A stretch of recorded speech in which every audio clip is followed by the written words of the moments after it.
দিনের পর এবার রাতেও বিমান হানার মহড়া শুরু হয়ে গেল। ভারতীয় বিমান বাহিনীর কর্মকাণ্ড দেখে ভারতের লোকেরাও চমকে গেছে যে আমাদের হাতে এত ফাইটার জেট আছে, পাকিস্তান তো হাঁটু কাঁপছে।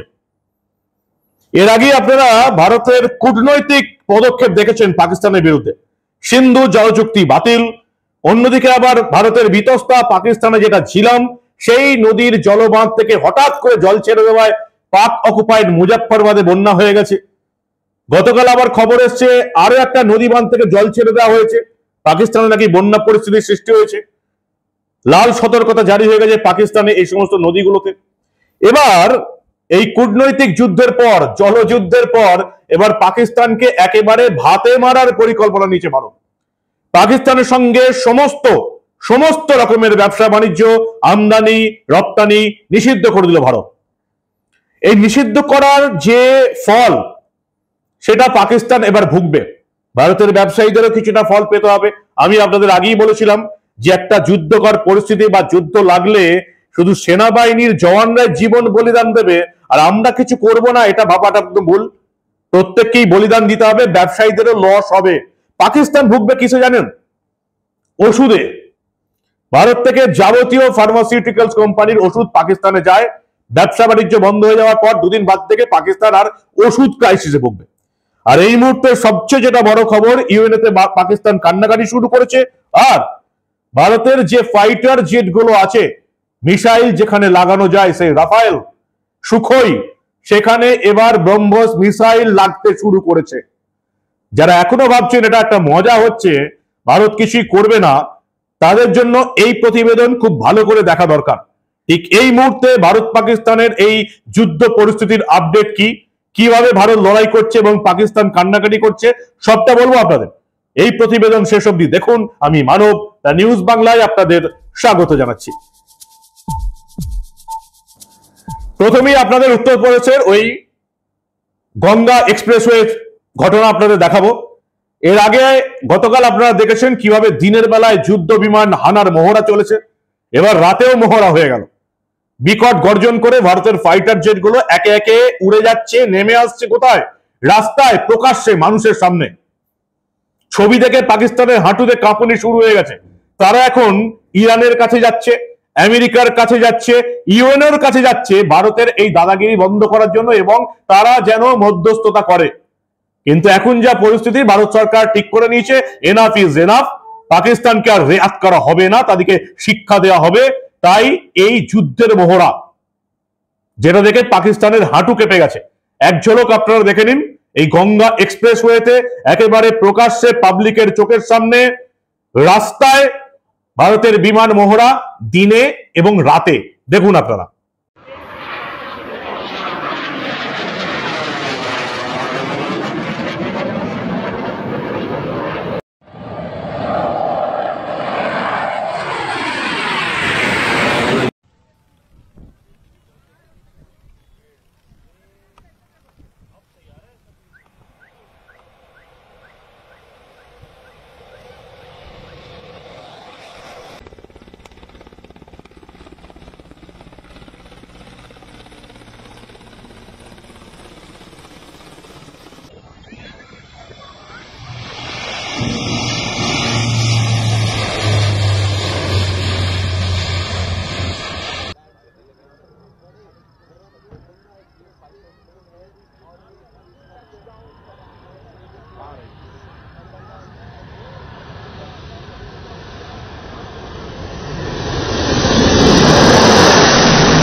দিনের বিমান মহড়ার পর গোটা ভারতবর্ষ দেখলো পাকিস্তান কাঁপতে থাকলো।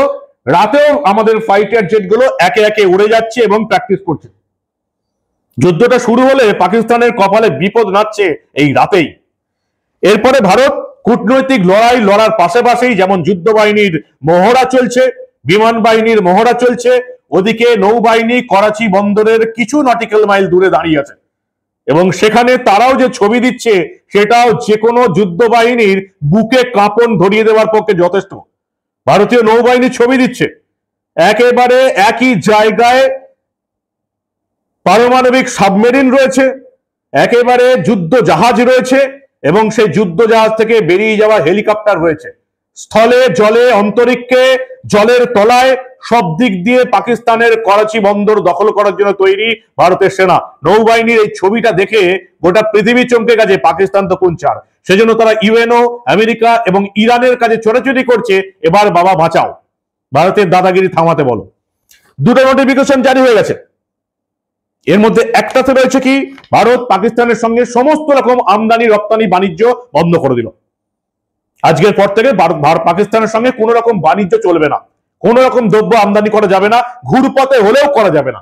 পাকিস্তানের কিছু দ্রব্য দুবাই হয়ে ঘুরে আসে, এদিক ওদিক ঘুরে আসে, তাও করা যাবে না। সমস্ত জিনিস নিষিদ্ধ করা হয়ে গেল এবং ইম্পোর্ট এক্সপোর্ট পাকিস্তানের সঙ্গে পুরোপুরি বন্ধ। এবং অন্য একটা নোটিশে দেখতে পাচ্ছি আমরা যে একেবারে ডিরেক্টর জেনারেল শিপিং, পাকিস্তানের কোনো জাহাজকে এখানে নোঙর করতে দেওয়া হবে না, ভারতের জলসীমায় প্রবেশ করতে দেওয়া হবে না। ভারত ও পাকিস্তানের সঙ্গে এই শিপিং এর ক্ষেত্রে কোনো রকম সম্পর্ক রাখবে না। পাকিস্তানকে এবার যেখানে যেতে হবে ঘুরে ঘুরে যেতে হবে, পুরো আরব সাগর ঘুরে যেতে হবে। এই যে পাকিস্তানের সঙ্গে ব্যবসা বাণিজ্য বন্ধ হলো, কার কি ক্ষতি হবে? যেটুকু আমরা দেখতে পাচ্ছি যে সবচেয়ে বেশি ক্ষতি হবে পাকিস্তানের। তারা ওষুধ পাবে না, সেটা সবচেয়ে বড় এফেক্ট করবে। ভারতের ফার্মাসিউটিক্যালস থেকে ওষুধ যায়, পেট্রোপণ্য যায়, সিমেন্ট যায়, আকরিক যায়, এই সমস্ত কিছু পাকিস্তান এখন পাবে না।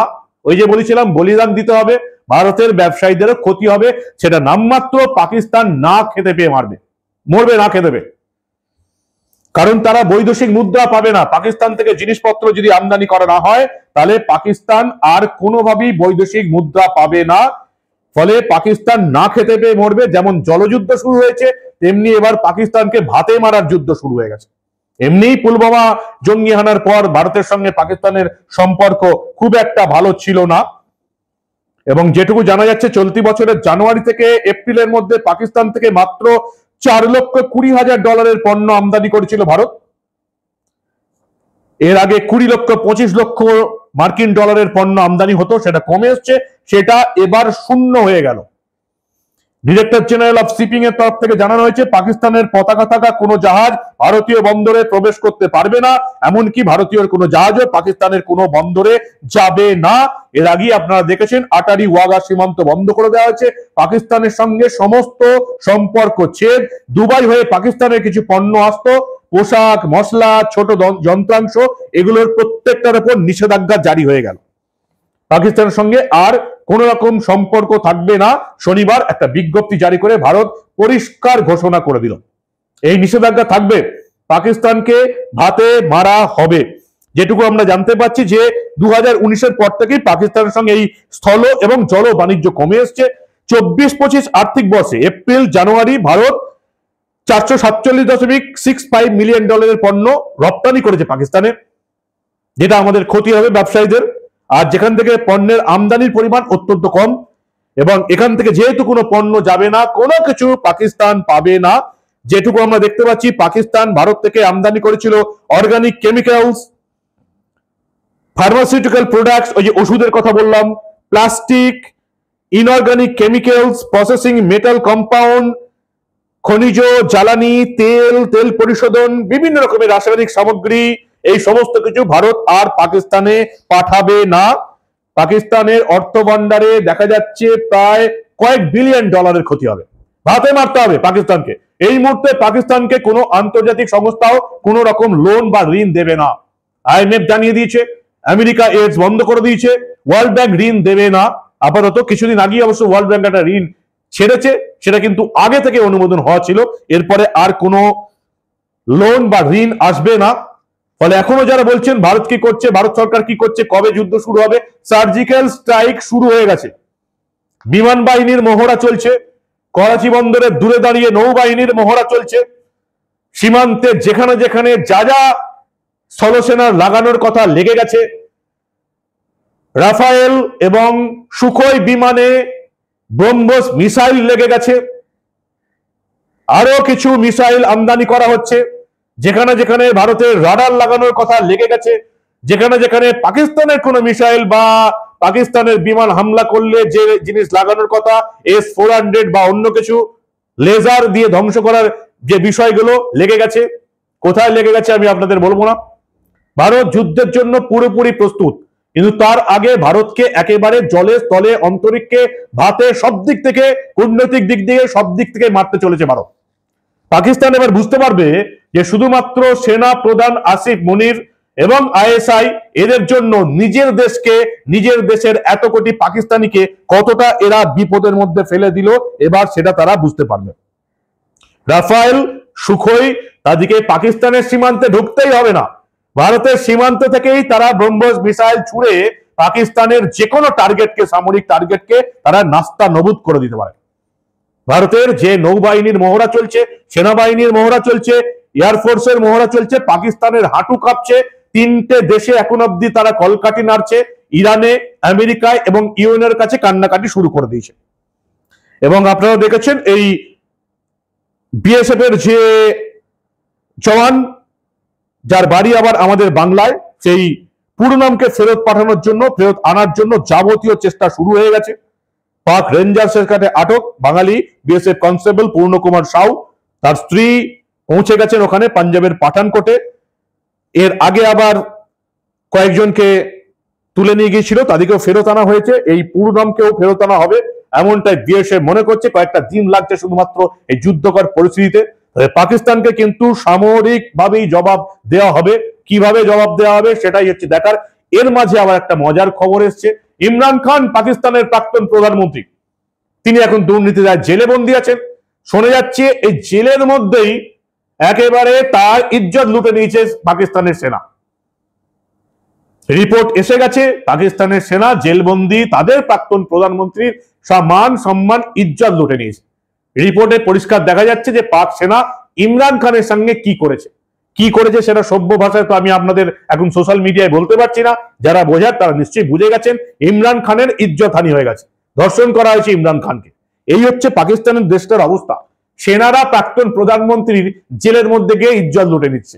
এই দেশটার সঙ্গে আমাদের লড়তে হবে, কারণ দুর্ভাগ্যজনক ভাবে ভারত ভেঙেই এই একেবারে শয়তান, নির্লজ্জ, অপদার্থ, নোংরা দেশটার সৃষ্টি হয়েছে।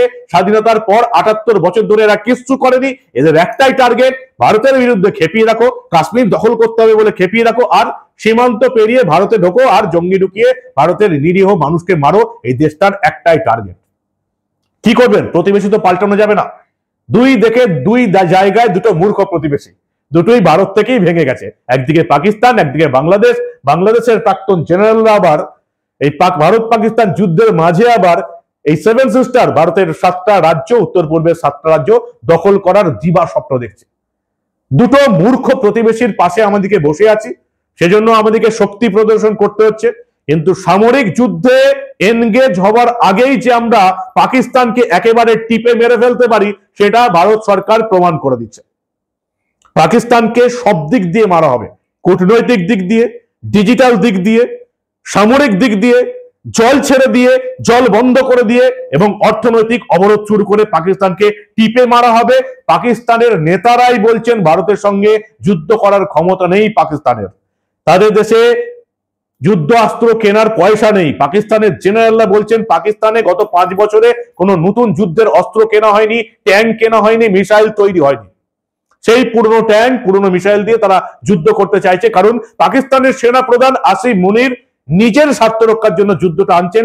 তিনিও ভালো করে জানেন যে পাকিস্তান এই যুদ্ধে ভারতের সঙ্গে পারবে না, তাই আগে নিজের পরিবারকে লন্ডনে নিজের জমিদারিতে পাঠিয়ে দিয়েছে আর বাকি পাকিস্তানিদের মরতে ফেলে দিয়েছে। পাকিস্তানের মন্ত্রীরা কি বলছে ভালো করে শুনুন আর বোঝার চেষ্টা করুন।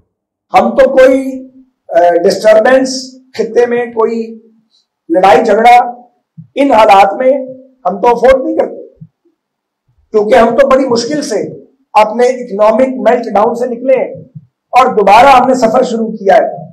तो पाकिस्तान तो नहीं चाहता कि खित्ते में लड़ाई हो और दोनों तरफ खून बहे, लेकिन इंडियन लीडरशिप को, वो पॉलिटिकल लीडरशिप, ज़्यादा वहां पे पॉलिटिकल लीडरशिप की कमांड ज्यादा है, गिरफ्त उनकी ज्यादा है, उनको ये फैसला करना है कि उन्होंने कब तक अपने आप को पाकिस्तान के साथ एंगेज रखना।